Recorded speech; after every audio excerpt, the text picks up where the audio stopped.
সকলোকে নমস্কাৰ জনাই শ্ৰদ্ধা জনাই সালাম জনাই সকলো সকলোকে আপোনালোকৰ লগত কেইটামান কথা পাতিব খুজিছোঁ। ইয়ালৈ আহি গম পালোঁ যে কাইলৈ অসমৰ মুখ্যমন্ত্ৰী ডাঙৰীয়া বোলে মানকাছাৰলৈ আহিব। হয় নেকি? হয় নেকি? কথাটো হয় নে? বোলে কেলে আহিব?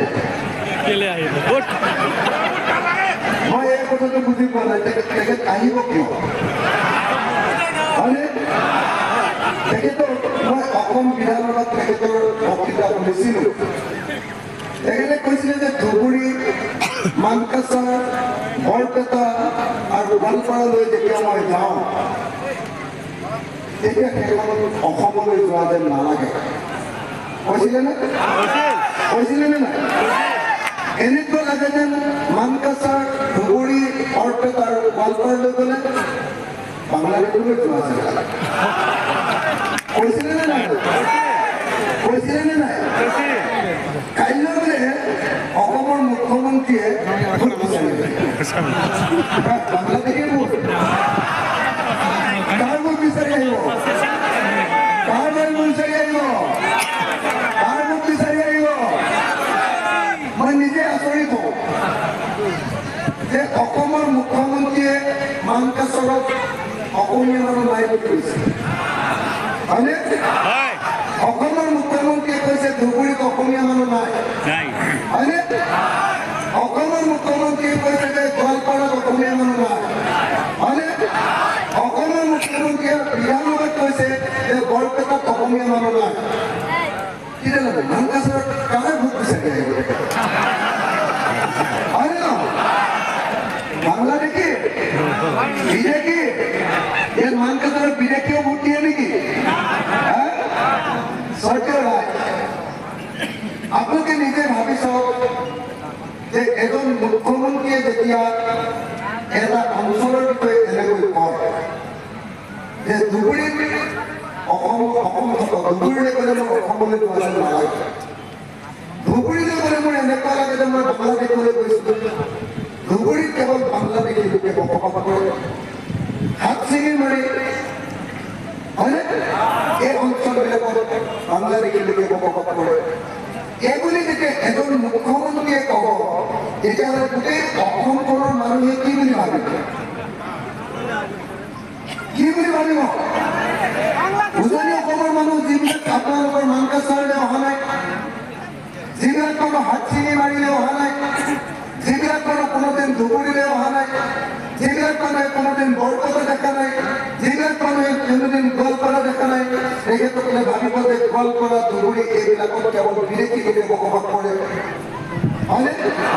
আৰু সেই মানুহবিলাকে যেতিয়া যোৰহাটলৈ যাব, সেই মানুহবিলাক যেতিয়া ডিব্ৰুগড়লৈ যাব, সেই মানুহবিলাক যেতিয়া শিৱসাগৰলৈ যাব, সেই মানুহবিলাক যেতিয়া এই অঞ্চলৰ মানুহবিলাক যেতিয়া গুৱাহাটীলৈ যাব, তেতিয়া কি হ'ব?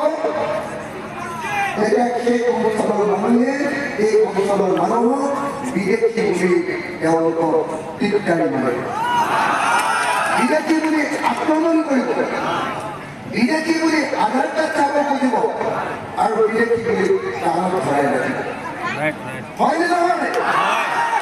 আজি যে অসমৰ সংখ্যালঘু ৰাইজে বাৰম্বাৰ উজনি অসমৰ বিভিন্ন ঠাইত গৈ অপমানিত হ'ব লাগে, গুৱাহাটীলৈ গ'লে যে অপমানিত হ'ব লাগে, দিল্লীলৈ গ'লে যে অপমানিত হ'ব লাগে, বেংগালুৰুলৈ গ'লে কাম কৰিবলৈ গ'লে যে অপমানিত হ'ব লাগে, তাৰ কাৰণে জগৰীয়া কোন? তাৰ কাৰণে জগৰীয়া বিজেপি চৰকাৰ হয়নে নহয়? আপোনালোকে চবে বকা নাই। তাৰ কাৰণে জগৰীয়া কোন? তাৰ কাৰণে জগৰীয়া কোন? তাৰ কাৰণে জগৰীয়া কোন? আপোনালোকৰ মানকাছাৰতো কোনো অসমীয়া মানুহে নাই বুলি কৈছে, আপোনালোকৰ মানকাছাৰতো কেৱল বিদেশী লোকে আছে বুলি কৈছে, বাংলাদেশী লোকে আছে বুলি কৈছে। হয়নে নহয়? হয়নে নহয়? হয়নে নহয়? তাৰপাছত অসমৰ মুখ্যমন্ত্ৰী তেতিয়াহ'লে কাইলৈ কাৰ ওচৰত ভোট বিচাৰি আহিব? মইতো ভাবো যে কাইলৈ মানকাছাৰৰ মানুহে মুখ্যমন্ত্ৰী ক'ব লাগে, মুখ্যমন্ত্ৰী ডাঙৰীয়া আপনি যে বাংলাদেশত ভোট বিচাৰি আহিলে ক'ব লাগে নে?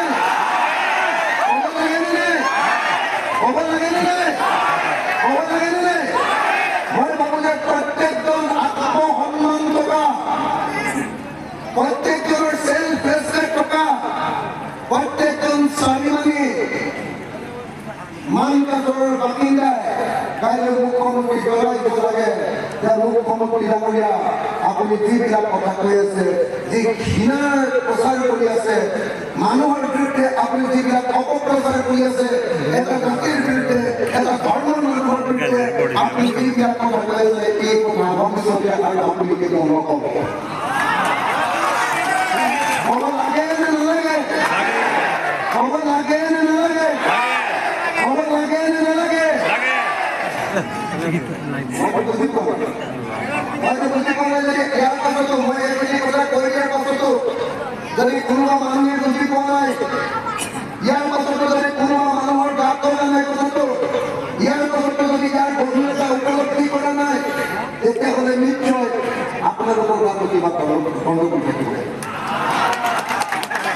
হয়নে নহয় হয়নে নহয় হয়নে নহয় আজি অসমত সংখ্যালঘু ৰাইজে যেতিয়া বাছত যায় বাছত উঠি যায় এটা ঠাইৰ পৰা আন এটা ঠাইলৈ অসমৰ ভিতৰতে এটা ঠাইৰ পৰা আন এটা ঠাইলৈ যেতিয়া যায় ট্ৰেইনত যেতিয়া এজন সংখ্যালঘু মানুহ যায় তেতিয়াহ'লে সংখ্যালঘু মানুহজনে অসমৰ ভিতৰত হওক বা অসমৰ বাহিৰত হওক আপোনালোকে নিৰাপদ অনুভৱ কৰেনে কৰেনে নকৰে আপোনালোকৰ ভয় ভয় লাগে নে নালাগে আপোনালোকৰ ৰাস্তাতে কোনোবাই ধৰিব যেন লাগে নে নালাগে আপোনালোকৰ আইডেণ্টিটি কাৰ্ড চাব যেন লাগে নে নালাগে লাগে নে নালাগে লাগে নে নালাগে এই পৰিৱেশ কোনে সৃষ্টি কৰিছে এই পৰিৱেশ কোনে সৃষ্টি কৰিছে এই পৰিৱেশ কোনে সৃষ্টি কৰিছে এই গণতান্ত্ৰিক পৰিৱেশ হয়নে নহয় এই গণতান্ত্ৰিক পৰিৱেশ হয়নে নহয় হয়নে নহয় হয়নে নহয় সৰকাৰ ৰাইট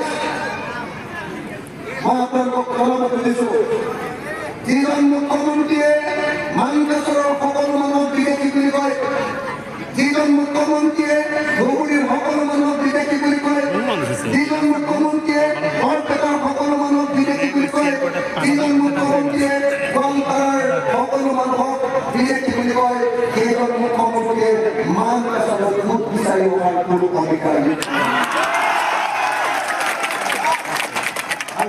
নাই অহাৰ পাছত যদি মানকাচৰৰ কোনোবা মানুহে কেইজনক সমৰ্থন কৰে যি দলৰ পক্ষত মুখ্যমন্ত্ৰীয়ে ভোট বিচাৰি আহিব সেই দলক যদি ভোট দিয়ে তেতিয়াহ'লে মই ভাবো যে সেই ভোট দিয়া মানুহবিলাকৰো আত্মসন্মান নাথাকিব লাগিব হয়নে নহয় কওক হয়নে নহয় কওক হয়নে নহয় কওক হয়নে নহয় হয়নে নহয় মিটিং শুনিবলৈ আহিলে ইমান ঠাণ্ডাকে থাকিলে নহ'ব হয়নে নহয় হয়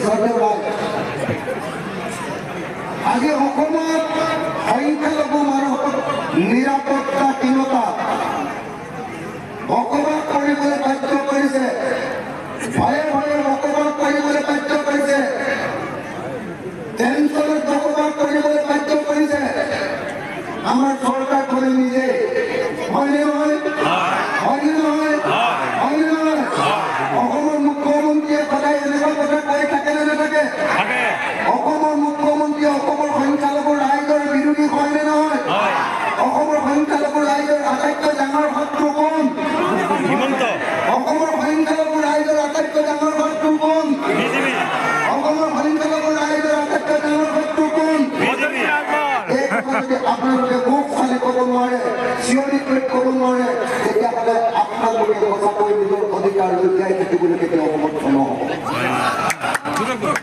মই আকৌ সুধিছো আপোনালোকক মই আকৌ সুধিছো অসমৰ সংখ্যালঘু ৰাইজৰ আটাইতকৈ ডাঙৰ শত্ৰু কোন বদৰুদ্দিন আগমল অসমৰ সংখ্যালঘু ৰাইজৰ আটাইতকৈ ডাঙৰ শত্ৰু কোন অসমৰ সংখ্যালঘু ৰাইজৰ আটাইতকৈ ডাঙৰ শত্ৰু কোন আৰু সেই বিজেপিৰ লগত একেলগে চৰকাৰ কৰা অসংগত কৰি থৈ অসমৰ সংখ্যালঘু ৰাইজৰ শত্ৰু হয় নে নহয় হয়নে নহয় হয়নে নহয় হয়নে নহয় হয়নে নহয় সৰ্দাৰ ৰাইজ মই আপোনালোকক সুধিব খুজিছো